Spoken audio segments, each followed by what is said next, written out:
നബി തങ്ങൾ പറഞ്ഞു, നിങ്ങൾ ലഹരി ഉപയോഗിക്കരുത് എന്ന് പറഞ്ഞെടുത്ത് പറഞ്ഞു, വഅൻ കുല്ലി മുഫത്തിരിൻ. മുഫത്തിർ എന്ന് പറഞ്ഞാൽ എന്താ? മനുഷ്യന് മയക്കമുണ്ടാക്കുന്നത്. അത് കഫ് സിറപ്പ് കുടിച്ചാൽ ചിലപ്പോൾ അത് വരും. ചുമയുടെ അസുഖമില്ലാത്ത ഒരുത്തൻ കഫ് സിറപ്പ് കുറെ വാങ്ങി കുടിച്ചു, അത് മുഫത്തിറാണ്. ഡ്രഗിന് അഡിക്റ്റ് ആകുന്ന ആളുകൾ അത് വാങ്ങിച്ചു കുടിക്കാറുണ്ട്, ഒരു സമാധാനം കിട്ടാൻ വേണ്ടിയിട്ടെന്നാ പറയാം. അത് ലഹരിയുടെ കൂടെ തന്നെയാണ് നബി തങ്ങൾ കാണുന്നത്. മുഫത്തിർ എന്താ? മുഫത്തിർ എന്ന് പറഞ്ഞാൽ മനുഷ്യനെ മടിയനാക്കി മാറ്റുന്നത്.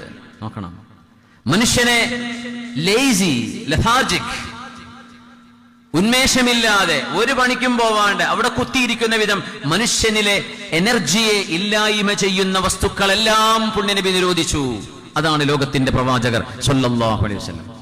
വാറ്റുചാരായത്തെ കുറിച്ച് മാത്രമല്ല ഇസ്ലാം ചർച്ച ചെയ്തത്. എന്തൊക്കെ മനുഷ്യനെ ഇനാക്റ്റീവ് ആക്കുന്നുണ്ടോ, മനഃപൂർവ്വം അത്തരം പാനീയങ്ങളോ ഭക്ഷണങ്ങളോ, അത് എന്ത് കോലത്തിലാവട്ടെ, അത് ഇഞ്ചക്ഷൻ ആവട്ടെ, അത് സിറപ്പുകളാവട്ടെ, ലിക്വിഡ് ആവട്ടെ, അത് പൗഡർ ആവട്ടെ, എന്ത് നിറമാവട്ടെ, അതൊന്നും വിഷയമല്ല.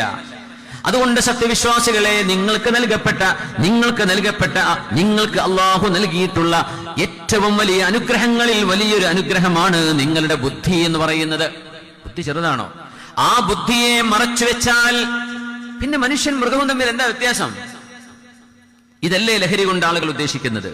ഇതിൽ മനുഷ്യർക്കിടയിൽ, മക്കൾക്കിടയിൽ, വിദ്യാർത്ഥികൾക്കിടയിൽ വിതരണം ചെയ്യുന്ന കച്ചവട താൽപര്യ